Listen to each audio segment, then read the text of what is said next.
Mr. Speaker, today marks 18 months since the legislature directed the Law Amendments Committee to carry out a study on Bill 27, which would grant paid sick leave to all New Brunswick workers. It's been over a year since that committee requested that post-secondary education, training and labour undertake a review of the issue of paid sick days. It's been 6 months since the public consultations ended on December 11, 2023. Yet, we have heard radio silence from this government on the report or what they plan to do with it.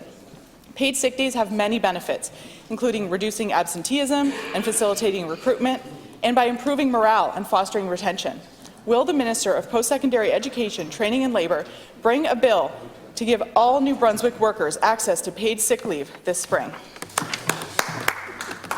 The Minister of Post-Secondary Education, Training and Labour. Thank you, Mr. Speaker. Through to the member opposite, thank you for the question. First of all, government continues to examine the Employment Standards Act regarding legislative sick leave and recognizes the need to a balance between various industry perspectives. So we've been not only talking to the workers but also to the employers throughout this province to make sure we have a balance before we bring anything forward to have government approval. It's important, obviously, the workers and to recognize their need for sick leave and to have that protection that they deserve. But at the same time, employers also need that.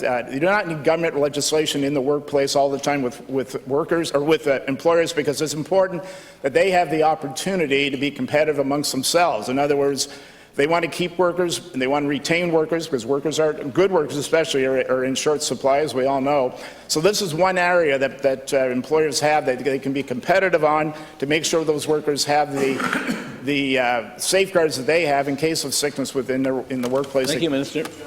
Member for Memramcook-Tantramar.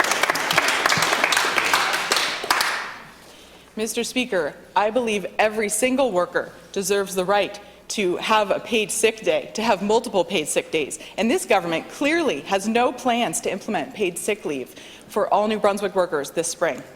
A robust public consultation process was already undertaken on this bill. We had public committee hearings where Chambers of Commerce, the CFIB, the Federation of Labour, the Common Front for Social Justice, the Cancer Society, and others made their views known.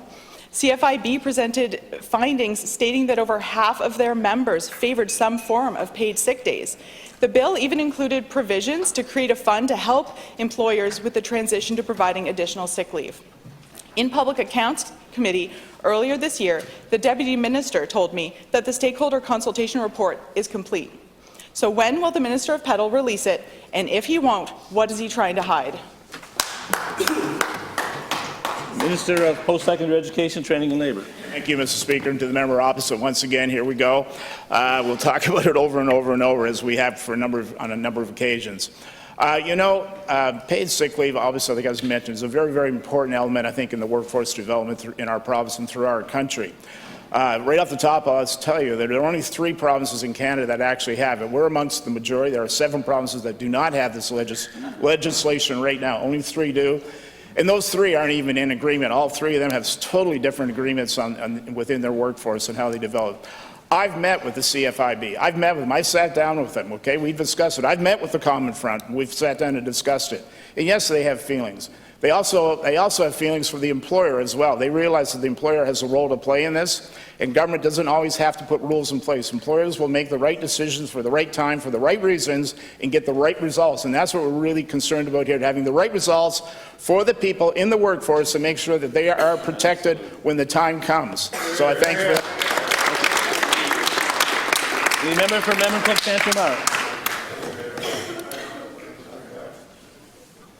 Through you, Mr. Speaker, they are not achieving the right results and they are not protecting workers. And I will keep talking about it and I will keep raising this with the minister until there are paid sick days for all New Brunswick workers. It is unconscionable that there's only 5 unpaid sick days for New Brunswick workers if they get a diagnosis of cancer, for example. That should be extended, and there's more than 3 provinces that have extended that to many weeks, beyond 5 days. How can we have gone through a pandemic and not learned the value of sick days, of paid sick days, Mr. Speaker? I think this minister is trying to bury this report that recommends paid sick leave for New Brunswickers, and he says he wants to stand up for businesses. Well, the Greens are the only party calling for paid sick leave, and we're the only party calling for a lowering of the tax rate for small locally owned businesses. I think there's a conflict of interest being the business and labour minister. Will the Premier explain how it's acceptable for Time, the member. minister to represent both? Minister of Post-Secondary Education, Training and Labour. Thank you very much, Mr. Speaker. Through you to the member opposite, one more time. Let's go through the list. There are 3 provinces in Canada that actually have legislative paid sick leave. Only 3, okay? Quebec, 2 days after 3 months of employment. British Columbia, 5 days after 90 days of employment. Prince Edward Island, 1 day after 5 years of employment. So as you can see, there's no consistency amongst those 3, and the other 7 provinces, again, have decided right now to keep examining, talking, working, and working on solutions. So that's the moral of the story here.